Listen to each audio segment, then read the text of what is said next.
Okay. You want to go? Whoa.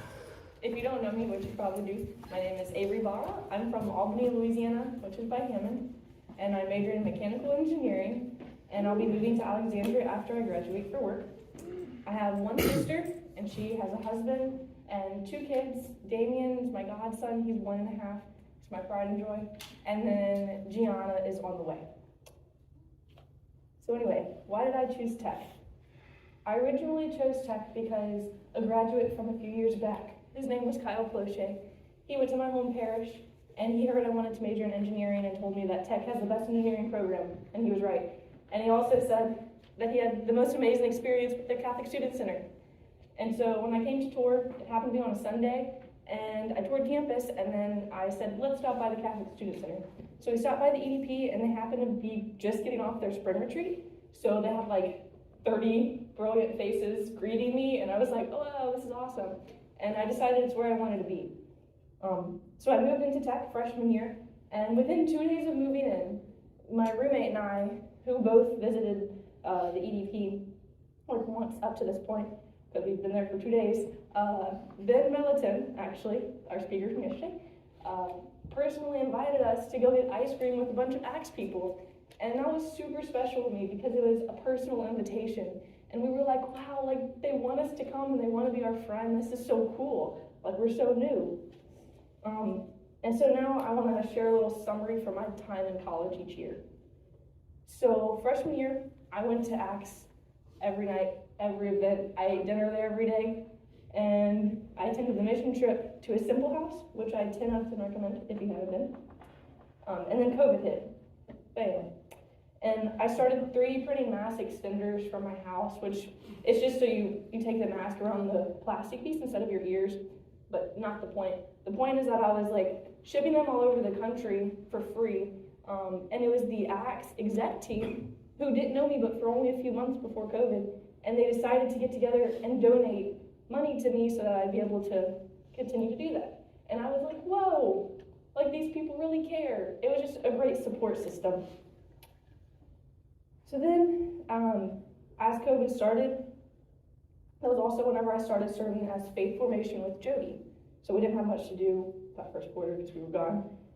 But anyway, so sophomore year, we were back on campus, yay. But there were a lot of restrictions due to COVID, of course. But that didn't stop us from having retreats and events.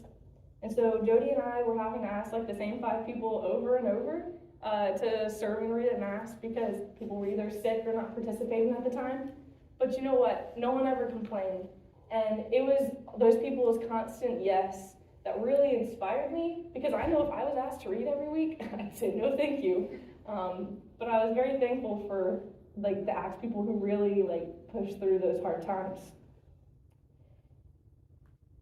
So then I was also the next co-leader of the Guatemala mission trip. It was me and Jordan that were going to be leading it. But it got canceled 2 years in a row because of COVID, of course. So I hopped on a phone call with Ben Milliton, and we decided to start Reaching Rustin Plus, but really, he did all the work.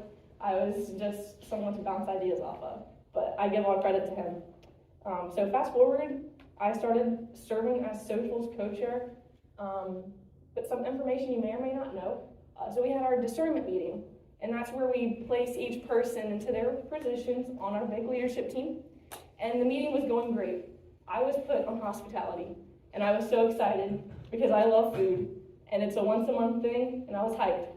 But God had a different plan, because the last thing that happened in that meeting was that the group decided that I would be moved to socials, just like taken from hospitality, moved to socials, and I was like, the one thing I did not want to do was socials, because I don't find myself a very like, let's have fun in big groups type of person. I like small groups. But God definitely had a plan because I learned that I really do love to have fun in big groups, and I had an absolute blast all year, and Ethan became my co-chair. And if you don't know, we've been dating since our term ended. So, of course, I'm super thankful for him. So you're probably thinking, cool, great. This girl had her first 2 years of college that were fun and good, but why? Why is she telling us this? Well, up to that point, I didn't know emotions at all. I knew how to be happy, and and suppress anything else, right? Which is terrible, don't do that. So I basically thought I wasn't being who God was calling me to be if I were anything other than happy and grateful and not crying because of homework, right? I needed to be thankful for the opportunity to be in school and only cry if I was cutting an onion, which is so true. Yeah. So if you knew me then, you knew these are facts. But my perception was all wrong, and God allowed me to see that through my junior and senior years. So I'll tell you about those, and then I'll tell you what I learned. So junior year, I finished my socials term. It was a lot of fun. And I began serving as president. And that was spring quarter of my junior year, which was the hardest time of my life, ever. I was taking more classes than usual. I was an officer of 4 organizations. Don't do that. My childhood dog, who was about to be 17 years old, passed away back home while I was up here, which was really hard. I had a friendship of a few years that had totally fallen apart and was really rough. And then I was overall averaging 4 hours of sleep. 5 hours was good. You just couldn't pay me enough money to go back to that quarter. However, I will never forget the many, many times that my ACTS family was there for me. I shed so many tears in the back leadership office of the EDP, where Brother Mike, our previous campus minister, and all of my ACTS friends would just come for me, offer me advice, and help me to refocus my perspective that had been so easily skewed because I was stretching myself too thin.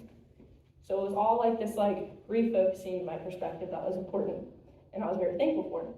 So my ACTS family, they offered to help me with my president position or school or life, or just get ice cream with a lactate. And so then the summer after that really difficult quarter, we were set to go to Guatemala, 3 times the charm, right? So excited, and I had worked 3 years to go, but something didn't feel right. I don't know why, but something didn't feel right. So I went home and I was working, and my grandma had, she had kind of started getting sick, and she needed to go to the ER a couple times, and I was the one to take her those 2 times and to take care of my grandpa and stuff. And but overall, she was doing okay.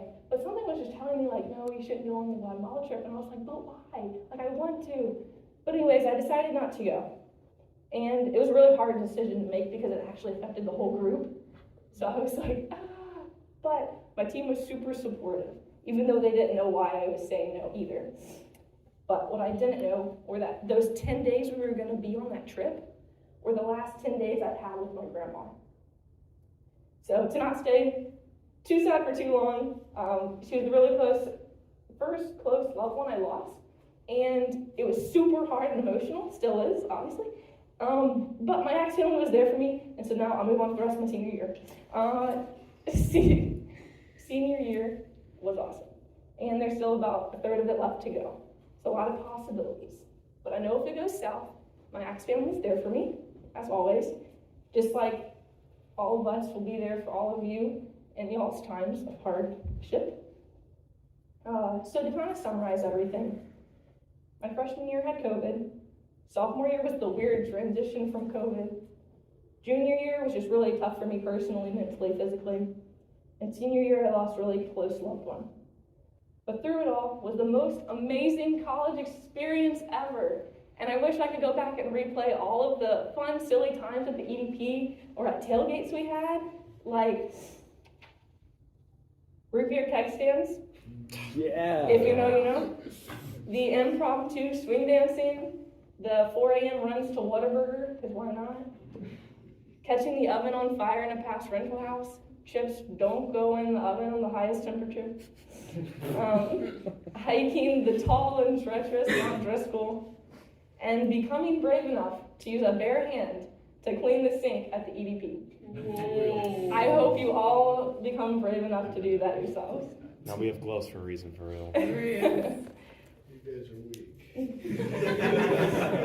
So I learned that there's a big difference between happiness and joy.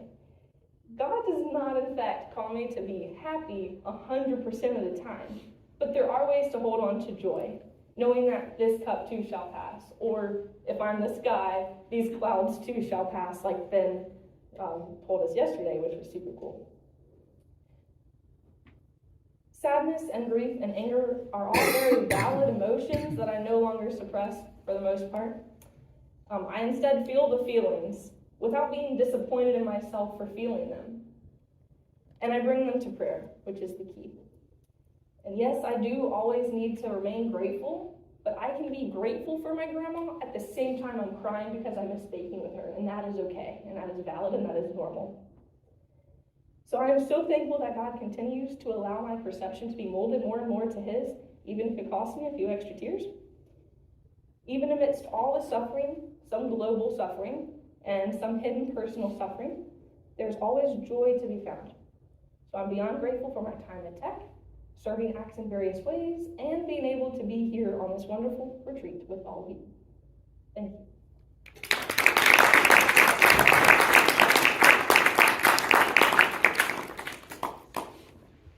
Does anybody have any